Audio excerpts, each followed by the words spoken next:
అందరికీ నమస్కారం అండి. ఈరోజు ఈ వీడియోలో మాట్లాడుకునేటటువంటి విషయాలు ఏంటంటే, భారతదేశంలో అధికారంలోకి వచ్చే ఈ రాజకీయ ప్రభుత్వాలను మనం ఎందుకు పెట్టుకున్నాం, మొదటిది. రెండవది, భారతదేశంలో ఓటు యొక్క ప్రభావం ఏ విధంగా ఉంది, ప్రతి వ్యక్తి ఎలా ఓట్లు వేస్తున్నారు, ఇది రెండవ పాయింట్. మూడోది, ఈ 78 ఏళ్ల స్వతంత్ర భారతదేశంలో ఇంతవరకు జరిగిందేంటి, ఇక ముందు జరగాల్సిందేంటి.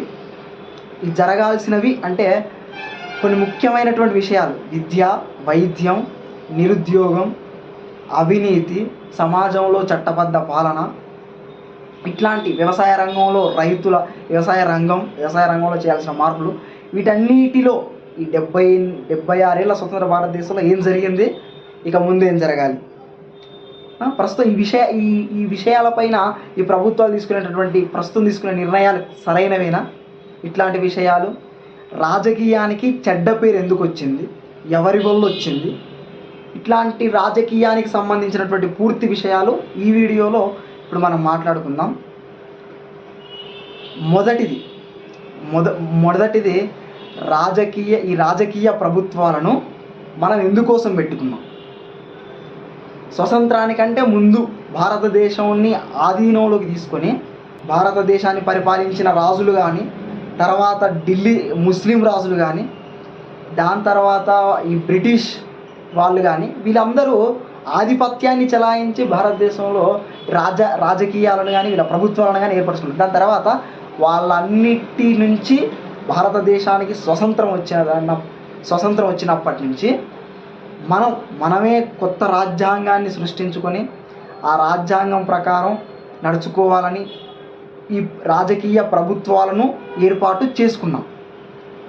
ఎందుకు ఏర్పాటు చేసుకున్నామంటే, ఈ రాజకీయ ప్రభుత్వాలను మనం 100కి 60-70% పనులు, సమాజంలో ఎవరైనా 100కి 60-70% పనులు వాళ్ళ సొంతంగా చేసుకుంటారు. మిగతా 20-30% పనులు మనకు అవసరం, కానీ మనం చేసుకోలేము సొంతంగా. ఆ పనులు చేసుకోవడానికి, ఉదాహరణకు మనం రోడ్డు వేసుకోలేము సొంతంగా, అది మనకు అవసరం, అయినా రోడ్డు వేసుకోలేం. పాఠశాలను నిర్మించుకోలేం, అవి మనకు అవసరం. హాస్పిటల్స్ నిర్మించుకోలేం సొంతంగా. న్యాయస్థానాన్ని ఏర్పాటు చేసుకోలేం. కాబట్టి ఇవన్నీ మనకు అవసరం, కానీ మనం సొంతంగా చేసుకోలేం. ఇవి చేయడానికి ఈ రాజకీయ ప్రభుత్వాలను ఏర్పాటు చేసింది ఈ భారతదేశంలో.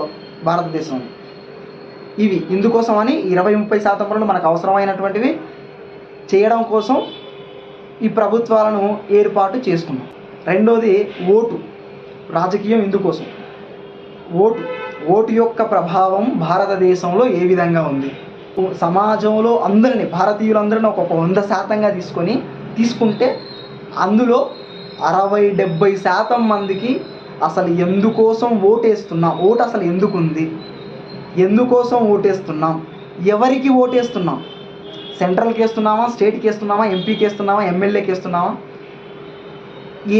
ఏ అంశాల కోసం ఓటేస్తున్నాం, ఇవేవి తెలియకుండానే భారతదేశంలో 60-70% మంది ఓట్లు వేస్తున్నారు. ఇది వాళ్ళ తప్పు కాదు, వాళ్ళని అలా తయారు చేసుకుంటూ వచ్చిన ఇన్నేళ్ళ ఈ రాజకీయ పాలకుల తప్పు. అది రెండో పాయింట్. ఫస్ట్ అయితే, ఇంతమందికి భారతదేశంలో 60-70% మందికి అసలు ఓటు అంటే ఏంటో అర్థం కాలేదు. ఇంకా ఏదో కులాన్ని చూసో మతం ప్రభావంలో, అదే కదా రాజకీయ నాయకులు అదే చేస్తారు.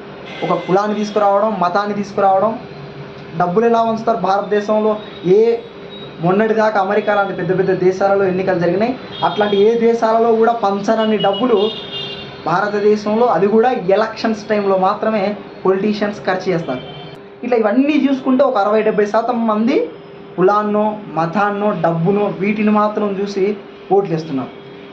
మొన్ననే రీసెంట్గా 1 నేషన్ 1 ఎలక్షన్ జమిలీ ఎన్నికలను కేంద్ర ప్రభుత్వం ఆమోదించింది. పార్లమెంట్లో బిల్లును చేయాలని పార్లమెంట్లో తీసుకెళ్లారు, ఈ చట్టం చేసింది జమిలీ ఎన్నికలను. ఈ జమిలీ ఎన్నికలు కూడా భారతదేశంలో సరైనటువంటి కావు. ఎందుకంటే 70% మంది అసలు ఓటు యొక్క వాల్యూ అక్కడి దాకా వెళ్ళలేదు. కాబట్టి ఈ జమిలీ ఎన్నికలు ఇట్లాంటి పరిస్థితుల్లో సరైనటువంటి కావు.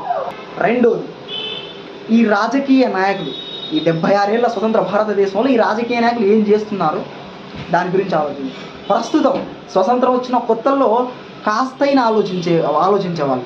అసలు ఏం చేయాలి, ఎట్లాంటి మార్పులు తీసుకురావాలి, కొన్ని మంచి ప్రణాళికలు ఏర్పాటు చేశారు. దాని తర్వాత పంచవర్ష ప్రణాళికలు లాంటివి ఏర్పాటు చేయడం చేసి భారతదేశంలో పేదరికం వీటిపైన కొంచెమైనా రీసెర్చ్ చేశారు స్వతంత్రం వచ్చినప్పుడు. కానీ దాని తర్వాత రాను రాను ఏమైందంటే ప్రెసెంట్ అసలు దాన్ని వదిలేశారు. అసలు అభివృద్ధిని వదిలేశారు, డెవలప్మెంట్ ఏం చేయాలో దాన్ని వదిలేశారు. వెల్ఫేర్ స్కీమ్స్కే ఎక్కువ ప్రాధాన్యత ఇస్తున్నారు. ప్రస్తుతం ఉన్నటువంటి పొలిటీషియన్స్, ప్రస్తుతం ఉన్నటువంటి రాజకీయ నాయకులు గత 10-15 సంవత్సరాల నుంచి భారతదేశంలో వెల్ఫేర్ స్కీమ్స్, ఈ డెవలప్మెంట్, వెల్ఫేర్ ఇవి రెండు సమతూకం చేస్తూ రాజకీయం చేయాలి. కానీ మన వాళ్ళు అభివృద్ధిని పక్కన పెట్టేశారు. అభివృద్ధి మాట కనిపించట్లా. మొత్తం పూర్తిగా వెల్ఫేర్ స్కీమ్స్నే తీసుకొస్తున్నారు. ఈ వెల్ఫేర్ స్కీమ్స్ వల్ల పేదరికం తగ్గదు, పేదరికం అలాగే ఉంటుంది. విద్యా వ్యవస్థలు ఇట్లాంటి దానిలో మార్పులు రావు. ఈ ఫ్రీ బస్సు మనం ఇచ్చిన పన్నుల డబ్బులను తిరిగి మళ్ళీ మన దగ్గరికి ఇస్తున్నారు. కాబట్టి మీరు ఈ వెల్ఫేర్ స్కీమ్స్ని పక్కన పెట్టి అభివృద్ధిని చూపించండి. అభివృద్ధిని ఎప్పుడైతే చూపిస్తారో అప్పుడు భారతదేశం అభివృద్ధి చెందుతుంది, వికసిత భారతదేశం. మొన్న అన్నారు కదా మోదీ గారు 2047 వరకు భారతదేశాన్ని వికసిత భారతదేశం చేస్తామని. చేయాల్సిన పనులలో చేయకుండా మిగతా వాటివన్నీ చేస్తే భారతదేశం ఎప్పటికీ వికసిత భారతం కాదు.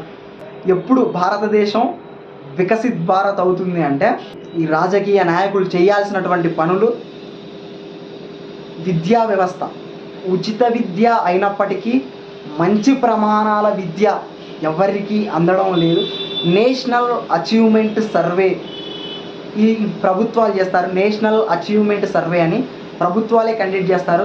ఈ సర్వేని ఏం చెప్తుంది, 10వ తరగతిలో 96% పాస్ పర్సంటేజెస్ అని వీళ్ళే చెప్తారు. మళ్ళీ అదే 10వ తరగతిలో వాళ్ళకి ఎంత అర్థం అవుతుందంటే 10%, 11%, ఒక్కొక్క సబ్జెక్టులో గణితంలో అయితే 10% అని, సైన్స్లలో అయితేనేమో 11% అని, సోషల్లో అయితేనేమో 8% అని మళ్ళీ వాళ్ళకి ఏమవుతుందంటే ఇంత అర్థం అవుతుందంట. పాస్ పర్సంటేజ్ మాత్రం 96 అంట. కాబట్టి ఈ పరీక్షలు ఇవన్నీ ఉత్తి డ్రామాలు. పీసా సర్వే 2006 పీసా సర్వేలో భారతదేశం, ఈ పీసా సర్వే వాళ్ళు ఆయా దేశాలలో ఎడ్యుకేషన్ ఏ విధంగా ఉంది అని సర్వే చేస్తే భారతదేశం యొక్క ర్యాంకు 73 కంట్రీస్ పార్టిసిపేట్ చేస్తే ఇండియా ర్యాంక్ 72.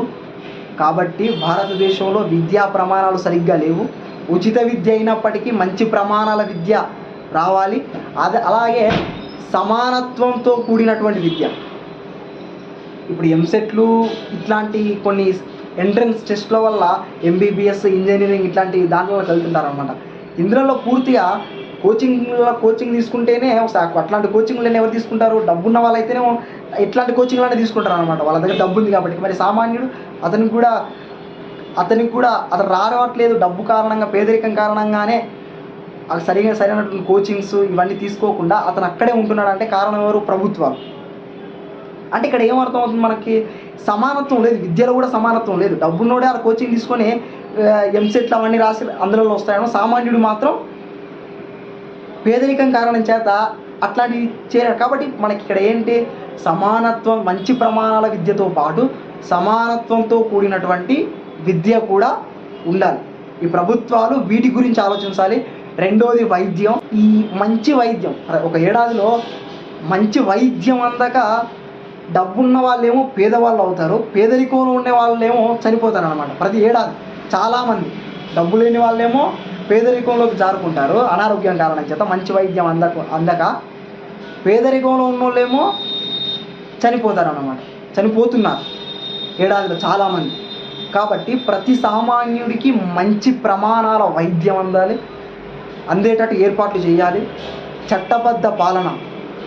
ఈ ప్రభుత్వ యంత్రాంగం, పోలీస్ యంత్రాంగం కానీ మిగతా ఏ యంత్రాంగం అయినా ప్రభుత్వ యంత్రాంగం ఆ సామాన్యుడి కోసం మాత్రమే ఉండాలి. కానీ అధికారంలో కొత్తగా వచ్చినటువంటి రాజకీయ నాయకులు ఏం చెప్పినట్టు అది చేయడం కాకుండా పోలీస్ యంత్రాంగం కానీ వేరే ఏ యంత్రాంగం అయినా ప్రజల కోసం ఉండాలి. ప్రభుత్వ ఆఫీసులలో సరైన సమయంలో పని జరగాలి. న్యాయస్థానాలలో సరైన సమయంలో తీర్పు రావాలి. అవినీతి, కరప్షన్ తగ్గాలి. వ్యవసాయ రంగంలో రైతులకు మద్దతు ధరలు మీరు ఎట్లాంటి భారతదేశంలో కొన్ని రాష్ట్రాలలో కొన్ని ప్రభుత్వాలు వ్యవసాయ రంగానికి వస్తే ప్రజలకి ఇంత డబ్బు, రుణమాఫీలు ఇట్లాంటివి చేస్తుంటారనమాట. ఈ రుణమాఫీలు ఇవన్నీ కూడా తాత్కాలికమైనటువంటివి. వాళ్ళకు ఉన్నటువంటి అప్పు ఈ రుణమాఫీ వల్ల తగ్గుతుంది, అంతేగాని ఆ పేదరికం తగ్గదు, అవన్నీ తాత్కాలికమైనటువంటివి. వ్యవసాయ రంగంలో మంచి విధానాలు ఏమైనా తీసుకురావాలంటే వాళ్ళకి మంచి మద్దతు ధర, వ్యవసాయ రంగంలో రైతులకు వారి పంటలకు మంచి మద్దతు ధరలు ఇచ్చేటటువంటి ఏర్పాట్లు ప్రభుత్వాలు చూడాలి. నిరుద్యోగం, అన్ఎంప్లాయ్మెంట్, ఉద్యోగం అంటేనే భారతదేశంలో చాలామంది యువత కంటే పూర్తిగా గవర్నమెంట్ ఉద్యోగాలే అనేది అలా ఉండదండి. మనం ఎంత చేసినా ఏం చేసినా గవర్నమెంట్లో ఉండేది 30-40% ఉద్యోగాలు ఉంటాయి. మిగతా 60-70% ఉద్యోగాలు సమాజంలో సృష్టించబడాలి. అంటే పరిశ్రమలు, ప్రైవేటీకరణ పరమైనటువంటి ఉద్యోగాలు రావాలి, సమాజంలో సృష్టించబడాలి. ఈ బిజినెస్ స్టడీస్ లాంటివి అభివృద్ధి చెందాలి. సమాజంలో అతనే స్వయంగా ఉపాధి సృష్టించుకునే విధంగా ఈ సమాజం ఏర్పాటు చేయాలి, ప్రభుత్వాలు ఏర్పాటు చేయాలి. అంటే మిగతా 60-70% ఉద్యోగాలు బయట సృష్టించబడాలి. 100లో 20-30% ఉద్యోగాలు మాత్రమే గవర్నమెంట్స్లో ఉంటాయి. ఈ సంక్షేమ పథకాలను పక్కన పెట్టి అభివృద్ధిని చూపించండి. సంక్షేమ పథకాలకు అభివృద్ధికి సమతూకం చేయండి. అప్పుడే ప్రజాస్వామ్యం నిలబడుతుంది, మార్పుకు దోహదం చేస్తుంది, డెవలప్మెంట్ అనేది కనిపిస్తుంది. ఇంకోటి, అసలు రాజకీయానికి చెడ్డ పేరు ఎందుకు వచ్చింది?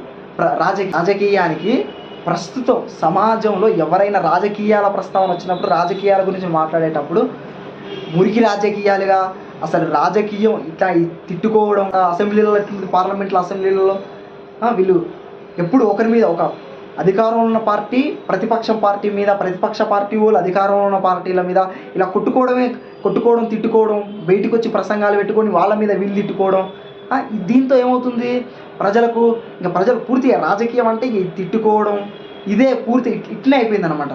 రాజకీయాలకు మురికి రాజకీయాలుగా అయిపోయింది, అలా తయారైపోయింది రాజకీయం అంటేనే. కానీ రాజకీయం పవిత్ర వ్యాసంగం. ఎందుకంటే సామాన్యుడి జీవితంలో మార్పు జరగాలంటే మంచి రాజకీయ నాయకులు రావాలి. వాళ్ళు వచ్చిన రాజకీయ నాయకులు మంచి విధానాలు తీసుకురావాలి. కాబట్టి ఒక సామాన్యుడి జీవితం సరిగ్గా ఉండాలంటే రాజకీయ ప్రభావం ఎంతైనా ఉంటుంది.